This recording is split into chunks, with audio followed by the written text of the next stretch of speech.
Well, I'd now like to invite the Minister for Aboriginal Affairs and Treaty, the Honourable David Harris, to give the opening address. The Honourable David Harris is a dedicated member of the New South Wales Legislative Assembly, currently serving as the Minister for Aboriginal Affairs and Treaty, the Minister for Gaming and Racing, Minister for Veterans, Minister for Medical Research and Minister for the Central Coast in the Minns Labor government, bringing his extensive experience and commitment to shaping policies that benefit the community. Please join me in welcoming the Minister, David Harris.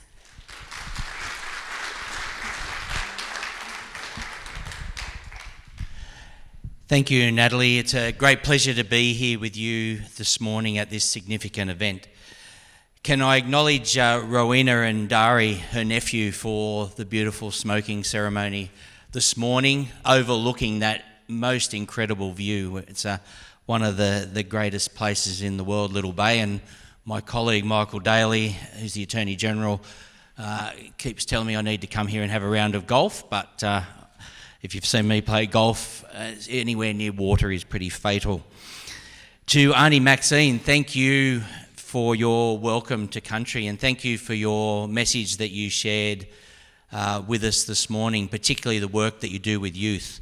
And can I take the opportunity to acknowledge the Bidjigal people and pay my respects to elders past and present, and extend that acknowledgement to all of our Aboriginal and Torres Strait Islander brothers and sisters here today, and reaffirm my commitment to improving outcomes, and to later this year starting a conversation around treaty in New South Wales.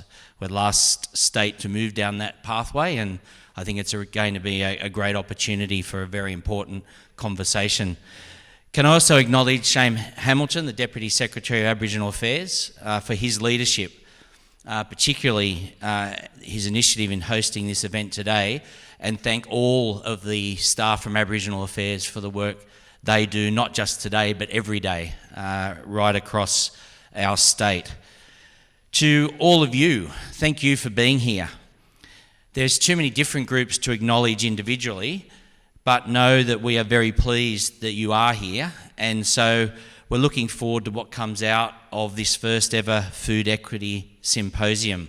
We'll acknowledge one group in DigiGrow, who I had the opportunity to visit out this way a few weeks ago, and I acknowledge the great work they're doing in revitalising endangered species, particularly those food species, and hopefully that's something that we can literally grow across the state. So thank you for your work, and we wish you every success with not just your business but the hard work that you're doing.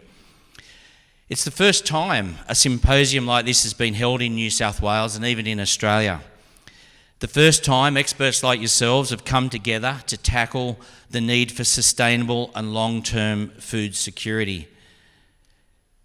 It's an incredibly important time to do so. With cost of living pressures, our communities, as you would know in the work that you do, are under extreme stress, and many people are turning to your organisations for assistance, particularly for food, at a time when rents and mortgages are stressing out families right across our community. But food security is an issue that disproportionately impacts Aboriginal communities. And you'll hear the statistics later on from our colleagues at the Sachs Institute later on today. Food security is a social indicator which has associations with many closing the gap targets. The degree of insecurity is a critical factor for assessing how well the targets could be met if left in their current state. Being a part of closing the gap means we are all working differently with Aboriginal communities, and working with them to find solutions that affect them, to involve community in creating the solutions to make their lives better. And we've made a commitment through the Premier that we will change the way that government does business, and that transformation is currently underway, where departments will have a clear focus on closing the gap targets and how the different departments are delivering in that field. So that's something we're committed to, and hopefully you will start to see that on the ground over coming months and years. Having said all that, it's important to remember that food security is not just an Aboriginal community issue or an asylum seeker or refugee issue, but it's an issue of critical importance to all communities.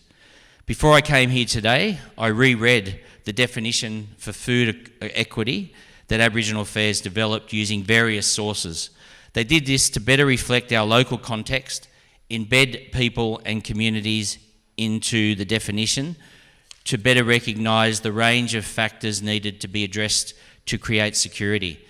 This definition is a good vision of what we are working towards, and Natalie outlined it earlier. The definition is when all sectors are working together through frameworks and mechanisms that respect and deliver the human right to food for all people at all times, with nutritional values strengthening positive physical, mental and cultural well-being. It is also climate neutral and supports the restoration, protection of our environments, cultures, communities, local economies and future from climate change. And that's quite a big mouthful to take in, but it covers all of the really important elements.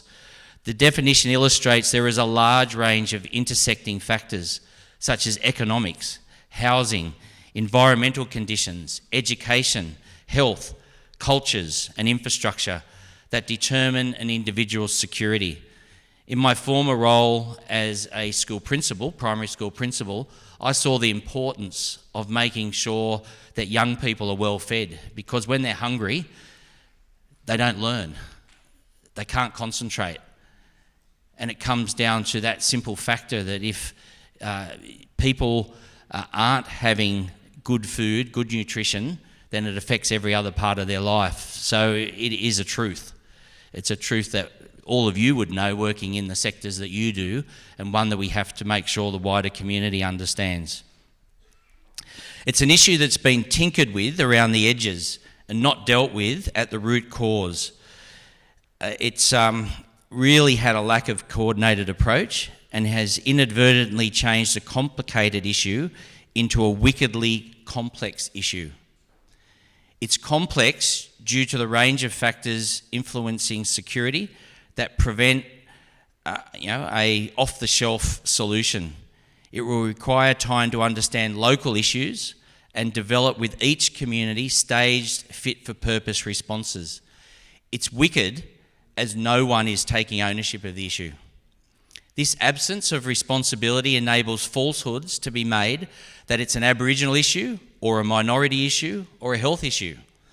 What is really being said in those instances is it's someone else's issue, not mine. By allowing this to go unchallenged, we allow parties a licence to withdraw any responsibility as they make a conscious decision to leave the impacted communities to resolve an issue they have no authority over themselves. This is unacceptable and it must stop now. We've all seen the headlines of households struggling, as I said earlier, with the increased cost of living, the recent spate of emergencies, including the pandemic and global politics, that hinder households from being able to make ends meet and be food secure. We need to harness the passion and expertise in this room to come up with a new approach. We must evolve our way of working to combat the increase in pressures and factors that are creating the highest levels of insecurity we've seen in decades. Now it's the time to come together. Now is the time to work across sectors and across communities. Now is the time to unite with a unified vision. And the call to arms is here for all of you today. It's to create new partnerships that allow us to work smarter, share information, benefit from the lessons of others, be more cost efficient with resources and programs. Everyone here can affect this positive change and be part of something special and meaningful. The truth is, food security has positive impacts on individuals' physical, mental and cultural well-being and their social and economic prosperity. When individuals are food secure, they thrive.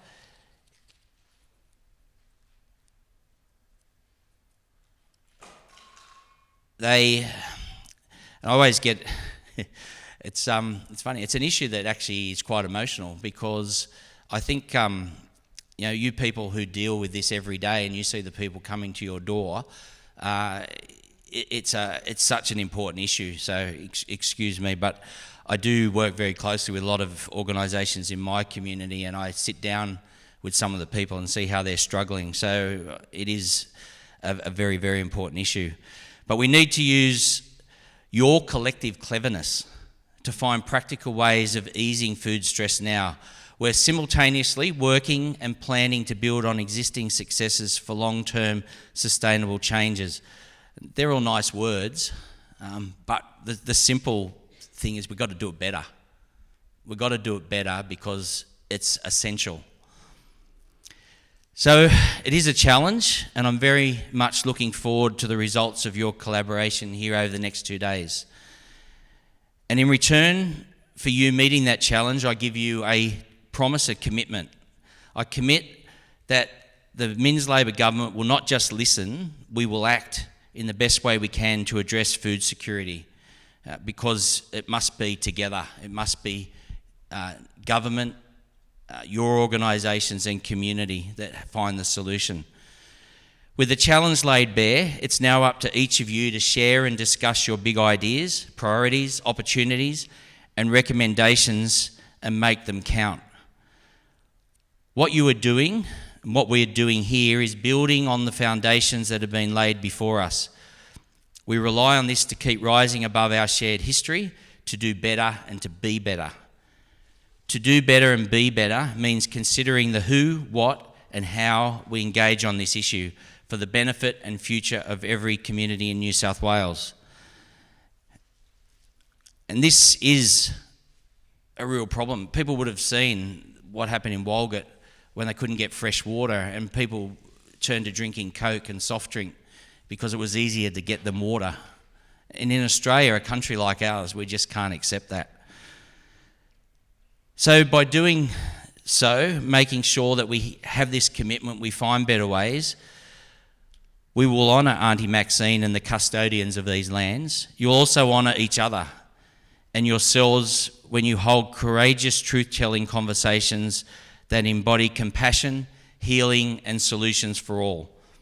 The goal is to find productive ways for increasing the opportunities, choices, healing, responsibilities and empowerment if all communities are to thrive. I wish you well with your discussions. I look forward to seeing the outcomes. I will take them back to government and we will have that commitment to make sure that we do our very best to make things better. Thank you.